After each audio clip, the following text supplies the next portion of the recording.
আজ আপনাদের কাছে আমার আফসোসের কথা এটাই, আজ আপনাদের লক্ষ লক্ষ বাবা তার সন্তানের ব্যাপারে একটাই ফিকির, হয় বিদেশ নয়তো দেশ, কোনো না কোনো মাধ্যমে যত দ্রুত সম্ভব উপার্জনের, মরার আগে আগে ওনার টার্গেট ছেলেটাকে টাকা পয়সার আয় রোজগারের একটা ব্যবস্থা যদি করে দিয়ে যেতে পারে, ওনার আর মরলে কোনো দুঃখ নাই।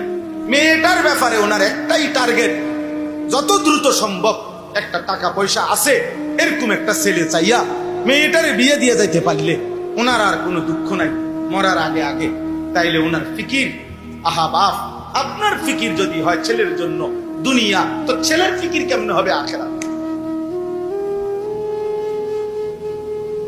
আপনার নিজের ফিকির যদি হয় মেয়ের জন্য দুনিয়া, পয়সাওয়ালা জামাই ছেলে পর্দা থাকুক বা না থাকুক, ছেলে নামাজ পড়ুক বা না পড়ুক, ফোলার বিল্ডিং আছে, তাহলে আপনার মেয়ে পর্দা করবে কেমনে?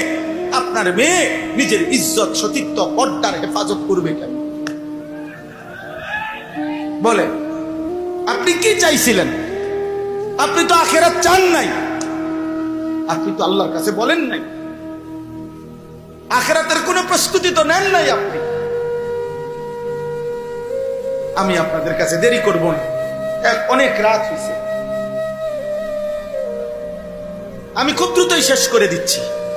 আমি মনে করাই দিলাম, ইব্রাহিম আলাইহিস সালামকে আল্লাহ তাআলা 5টা বলছি উদাহরণ, মোট 7টা উদাহরণ দোয়া। 6 নম্বর উদাহরণ হইল আল্লাহ তাআলা বলছে, ইজ ক্বালা লাহু আব্বুহু আসলিম ক্বালা আসলামতু লিরাব্বিল আলামিন। প্রত্যেকবারে ইব্রাহিম আলাইহিস সালামকে আল্লাহ বলছে, ইব্রাহিম তুমি আমার আনুগত্য করো, ইসলাম আনো মানে ইসলাম মানো মানে আমি আল্লাহর আনুগত্য করো। ইব্রাহিম আলাইহিস সালাম প্রত্যেকবারে বললেন, যদি 30 বার হয় পরীক্ষা তো 30 বার, যদি 70 বার পরীক্ষা হয়, ওই বেটা মোবাইল উঠায় ওরা, সাবধান। আব্বা আমার এটা আমারই মনে করো বদ অভ্যাস, আমি এটা, ওই বেটা বুট খাইতেছে আমি কিছু বলি নাই, কিন্তু তুমি মোবাইলে আলগি দিছো আমি বলছি।